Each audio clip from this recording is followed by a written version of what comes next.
Hey guys, Thomas Vasily Jr. here, aka Mustached. I'm here to review 999. So once again, I'm trying to catch up on reviews that I missed out on or movies that I missed out on, and this happened to be one of them.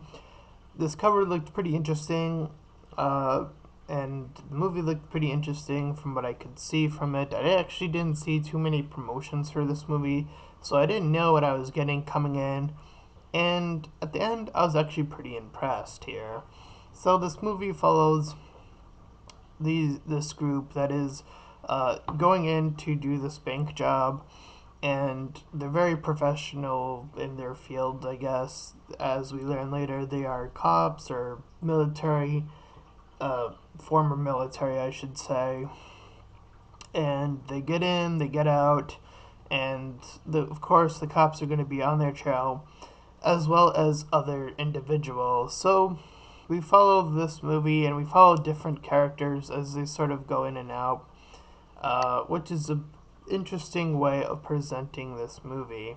So there's that. So having a main character come in later in is a bit different. So I can understand why some people may have an issue with it. So there's that.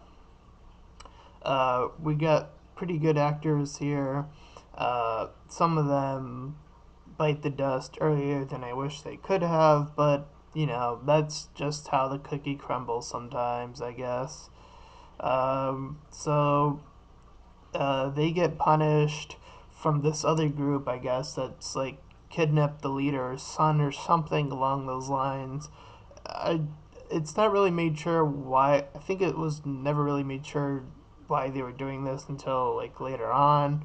So there is that flaw with the movie, I feel. We have this dynamic where one of them is also a cop, so he's trying to lead them astray from what's going on. He's also sort of just doing his job as well, so he's covering his tracks pretty well. Um, but the cops are getting closer and closer, and they have apparently one more job to do, and they don't feel like they can pull it off with the last job they did and how messy it got with them getting in different vehicles, and one of the vehicles being filled with this red smoke that you see there, and then they end up on the highway. So they messed up at the end of their heist, so they want to make sure that this heist goes off without a hitch. So they decided to go with this plan of the title a 999. Apparently, uh, killing a cop would send all the cops in that one direction, so that's what they plan to do. Uh, the plan, I guess, ends up going really messed up as the cop, who's also in the group, is leading the main character of the story, I guess, in this facility. He has this guy that they were hooked up with, and they were in with the bar that they visited, or the strip club. I think it was the strip club that they visited. Um, so they met up with him at one point, and this meeting goes really bad for the cop. He gets shot right in the face, but he ends up surviving, I think.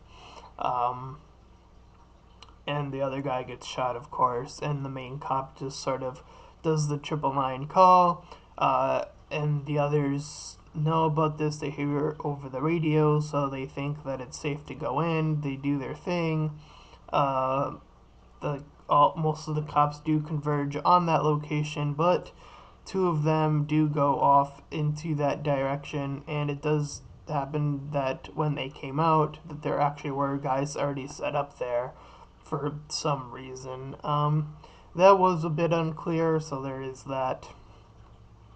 They get away. Attempt to get away, and things are going more and more terrible as the group throughout the movie uh, gets smaller and smaller. So at this point, there's like only three guys left when the group started off as like six or more. Um, so there's that. They end up like driving away, and then a terrible backstab does happen in this movie, where one of the guys that was in the crew, who lost his brother, who was played by Norman Reedus, gets his revenge, or just double crosses them, shoots one of the guys, and then just sort of leaves.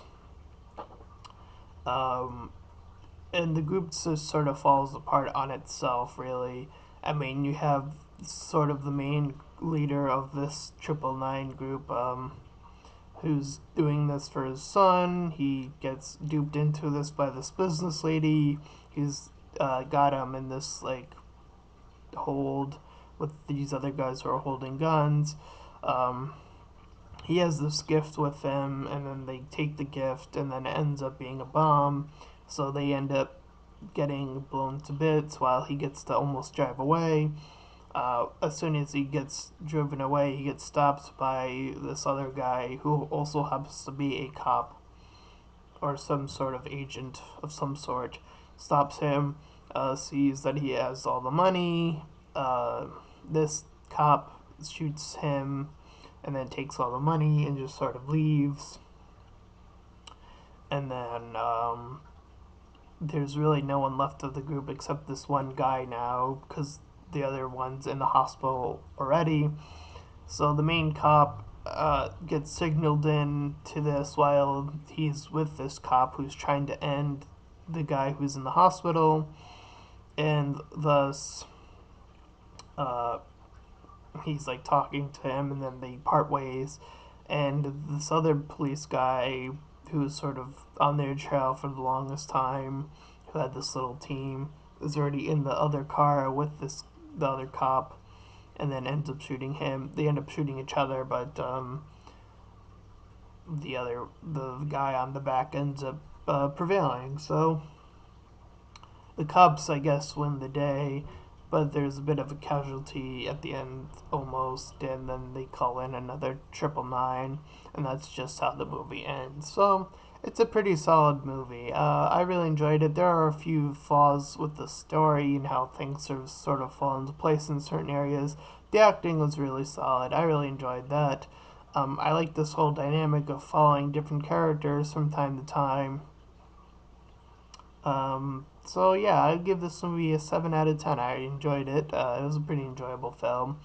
Recommended, sure. If you enjoy this sort of uh, cop and cops and robbers, if you will, type of movie where the robbers are do get the focus in the first half, and then the cops sort of take over after the middle part somewhere.